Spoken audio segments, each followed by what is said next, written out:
అందరికీ నమస్కారం.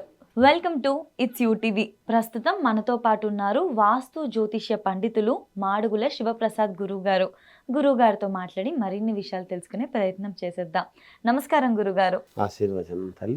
గురుగారు, మనం ఎన్నోసార్లు వింటూ ఉంటాం కదా, కొంతమంది చెప్తూ ఉంటారు ఎప్పుడు ఏదో ఒక కష్టం ఉండడము, మనసులో తెలియని బాధ అని చెప్పేసి, మేము ఏ పని స్టార్ట్ చేసినా కూడా అది సక్సెస్ అవ్వట్లేదు అని చెప్పేసి అనుకుంటూ ఉంటారు. మరి ఇలాంటి సమస్యలకి ఏమైనా పరిహారం ఉందంటారా? శ్రీ మహాగణాధిపతయే నమ. ఐం మహాసరస్వత్యే నమ. శ్రీ లలితాంబికాదేవియే నమ. ఏదో ఒక మనస్సులో కొంతమంది నాకు ఇలా ఉంది అని కూడా చెప్పడానికి కూడా కష్టపడుతుంటారు. అది ఏమిటో తెలియదు, తెలియని బాధ. ఎక్కడికి పోయినా కలిసి రాకపోవటం, ఏమి చేద్దామన్నా చెయ్యాలని మనస్కరించకపోవటం, 10 రూపాయలు డబ్బు ఖర్చు పెట్టడానికి కూడా ఏదైనా చెప్పాలి చెయ్యాలి అంటే ఎక్కడ డబ్బు అడుగుతారో అదే ఉంటే నాకు ఇబ్బంది ఎందుకు అనేటువంటి ఆలోచనలతో ఉండేటువంటి వాళ్ళు, డబ్బు ఉండినా ధనికులే అయినా ఏమిటో కొన్ని పనులు మనకు కావడం లేదే అనేటువంటి ఆలోచనలతో నిరంతరము దాని మీద ఎంత ప్రయత్నం చేసినా ఆ పని కావడం లేదు అనేటువంటి విధానాలతో ఉన్నటువంటి వాళ్ళు లోకములో ఆడవాళ్ళు కావచ్చు, మగవాళ్ళు కావచ్చు, వాళ్ళ మనస్సుకు నచ్చిన విధముగా అది ఏదైనా కావచ్చు గాక, ఏదైనా సంతోషం అనేది ఎప్పుడు వస్తుంది? మనస్సుకు నచ్చినట్టు ఏదైనా జరిగితే సంతోషం వస్తుంది. అది డబ్బు పరంగానా, ఏదైనా శారీరక పరంగానా, లేకపోతే ఇంటి పరంగానా, లేకపోతే ఉద్యోగ పరంగానా, ఎలాగైనా కావచ్చు. ఆడవాళ్ళకు కావచ్చు, మగవాళ్ళకు కావచ్చు. తృప్తి, సంతోషం అనేటువంటిది గనక ఉంటే మానవ జీవితానికి సంతోషమే సగము బలం అన్నాడు శాస్త్రం. ఆ సంతోషము రావాలి అంటే ఏమిటి?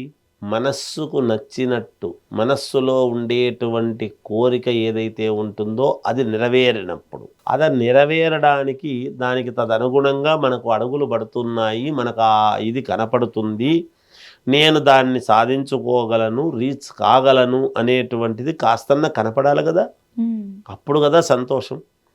ఆ సంతోషము అనేటువంటిది రావాలి. ఎంత కష్టపడినా నాకు జరగటం లేదు, ఎంత నేను అనుకున్నా కుదరటం లేదు. కొన్ని బయటికి చెప్పేటివి ఉంటాయి, చెప్పుకోలేనివి ఉంటాయి. అన్ని చోట్ల చెప్పుకోలేరు కదా, ఎన్నో ఉంటాయి. అది నేను చెప్తున్నది ఆడ కావచ్చు, మగ కావచ్చు, ఇద్దరిలో ఎవరైనా కావచ్చు కాక, అన్ని బయటికి అనలేరు. ఎంత మనవాళ్ళే అయినా చెప్పుకోలేరు.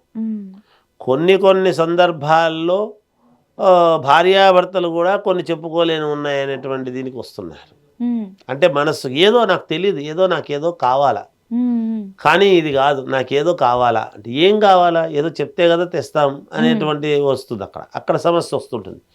నాకే తెలియడం లేదు, ఎందుకో తృప్తి లేదు, ఏదో కావాలా, ఏమిటి, ఎలా, దీనికి పరిష్కార మార్గం ఏమిటి అనేది గనక ఒక్కసారి ఆలోచన చేస్తే, సరే జాతక ప్రకారముగా జాతకాలను చూసి ఏమిటో తెలుసుకునేది మాలాంటి వాళ్ళకి అర్థమవుతుంది. మనస్తత్వం ఎట్లా ఉంది, ఆ ఉన్న గ్రహస్థితులు ఎలా ఉన్నాయి ఏమిటని చెప్పగలుగుతాం. కానీ జనరలైజ్డ్ చేసినప్పుడు ప్రతి వాళ్లకు ఇది సమస్యగానే ఉంటుంది. ఆ కోరిన కోరికలు తీరాలి, దానికి తదనుగుణంగా మనం ఏం చేసుకుంటే మంచిది. మనకు మానసికమైనటువంటి ప్రశాంతత ఎక్కడ దొరుకుతుంది? ఆ ప్రశాంతత దొరకాలి అంటే ఏం చేయాలి, ఏం చేసుకుంటే దొరుకుతుంది? గుడి దగ్గరలో ఉండొచ్చు, లేకపోతే గుడికి పోవాలంటే ఏదో ఖర్చు పెట్టుకుని చాలా దూరం పోవాలి. అబ్బాయి ఇప్పుడు నేను పిల్లలు చూసుకుంటున్నా, అంత దూరం ఎక్కడికి పోదును అనేటువంటి ఆలోచన ఉండొచ్చు. మగవాడైతే పోతాడు, బండో ఏదో వేసుకుని సైకిల్లో దొరుకుని లేదా నడుచుకుంటుగానే వెళ్ళిపోతాడు. ఆడవాళ్ళు తొందరగా పోలేరు కదా. మరి పోలేని వాళ్ళకైనా, పోగలిగినటువంటి వాళ్ళకైనా ఏమిటి వీళ్ళకి కావాల్సినటువంటి మనస్తత్వానికి సంబంధించి మనసుకు ప్రశాంతత కలిగే విధముగా ఏం చేస్తే ప్రశాంతత అనేది వస్తుంది అనేది మొట్టమొదట చూడాలి. ఫస్ట్ ఏం చేసుకుంటే నాకు ప్రశాంతత ఏర్పడుతుంది, వాళ్ళకు వాళ్ళు ఆలోచన చేసుకుని ఒక రెమెడీ ఏం చేసుకుంటే మేలవుతుంది, నేను ఏం చేసుకుంటే మేలవుతుంది అంటే వాళ్ళకు వాళ్ళు ఆలోచన చేసుకునేట్టుంటే మనల్ని అడగడం ఎందుకు? ఇంకా కాదు, మాలాంటి వాళ్ళకు చెప్పాలి ఏమి చేసుకుంటే వాళ్ళ కోరికలు నెరవేరాలి. కోరికలు నెరవేరాలంటే ఎటువంటి కోరికలు, అది వాళ్ళకు సంబంధించిన కోరిక. అందరికీ ఒకటే రకమైన కోరికలు ఉండవు కదా, ఒకరోజుకి ఒక్కొక్కటి ఉంటుంది అనేది మనకు ఒక్క ఆలోచన చేసినప్పుడు ఏమవుతుందంటే అమ్మ, గురువింజలు అని ఉంటాయి ఎర్రవి, ఆ గురువింజలు ఒక 3 ఎర్ర గురువింజలు 3, అలాగే 2 గవ్వలు మామూలుగా,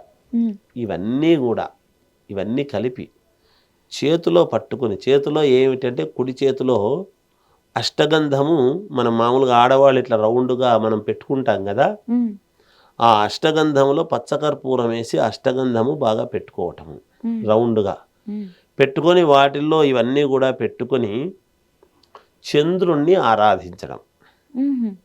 చంద్రుణ్ణి, చంద్రాయ నమః అనేటువంటిది లేదు, మేమైతే మామూలుగా మంత్రాలు చెబుతూ ఉంటాం.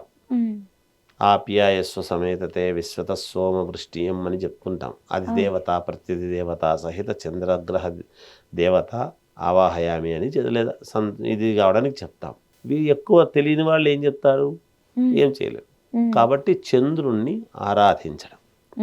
ఇలా ఒక పౌర్ణమి నుండి ఇంకొక పౌర్ణమి వరకు, ఎందుకు పౌర్ణమికి నిండు చంద్రుడు ప్రాధాన్యత, ఒక నెల రోజుల పాటు కంటిన్యూగా, మధ్యలో అమావాస్య వస్తుంది కదా, మళ్ళీ పౌర్ణమికి నెల అవుతుంది. ఒక నెల రోజుల పాటు గనక ఖచ్చితంగా ఇలా చంద్రుణ్ణి గనక మనం ఎక్కువ సార్లు కూడా అవసరం లేదు ఆరాధించటము. చంద్రుణ్ణి ఆరాధించాలి అన్నప్పుడు మనం 27 సార్లు తలుచుకొని అవి అలాగే ఒక చోట పెట్టుకోవడం, రోజు మళ్ళీ ఆరాధించడం. ఇది సాయంకాలము 6 నుంచి 7 గంటల మధ్య గనక చేస్తున్నారు అంటే వాళ్ళు అనుకున్నటువంటి పనులు వాళ్ళ మనస్సుకు నచ్చిన విధముగా వాళ్ళ కోరికలు నెరవేరటానికి యోగదాయకముగా ఉంటుంది. అంటే ఇట్లా చంద్రుడిని చూసుకుంటూ పైన టెర్రస్ పై ఏం చూడక్కర్లేదు, చంద్రుని అనుకుంటే చాలు, ఇంట్లోనే కూర్చొని అనుకోవచ్చు, అంతే అనుకోవచ్చు. చంద్రుడు మనఃకారకుడు కూడా, మనస్సే ముఖ్యం. చంద్రుడు మనలోనే ఉన్నాడు చంద్రుడు. అందుకే మనస్సు తెల్లగా పెట్టుకో, స్వచ్ఛంగా ఉండు అంటే తెల్లనివాడు చంద్రుడు కాబట్టి. చాలా మనస్సు చాలా మంచిదబ్బా, స్వచ్ఛము తెల్ల పేపర్ లాంటిది అని మనం చెప్తాం. మన ఉదాహరణలు ఎందుకు చెప్తున్నామంటే చంద్రుడు లాంటిది అని, తెలుపు రంగులో ఉండాలి మనస్సు, స్వచ్ఛంగా ఉండాలి. ఇది అలా ఆ గురువింజలు 3, 2 గవ్వలు, ఒక ముత్యం తెచ్చుకొని చేతిలో పట్టుకొని ఎప్పుడైతే ఇవి చేస్తారో ఒక నెల రోజుల పాటు, పౌర్ణమి నుంచి మళ్ళీ పౌర్ణమి వరకు చేయండి, తప్పకుండా మేలు జరుగుతుంది. ఖచ్చితంగా. ధన్యవాదాలు.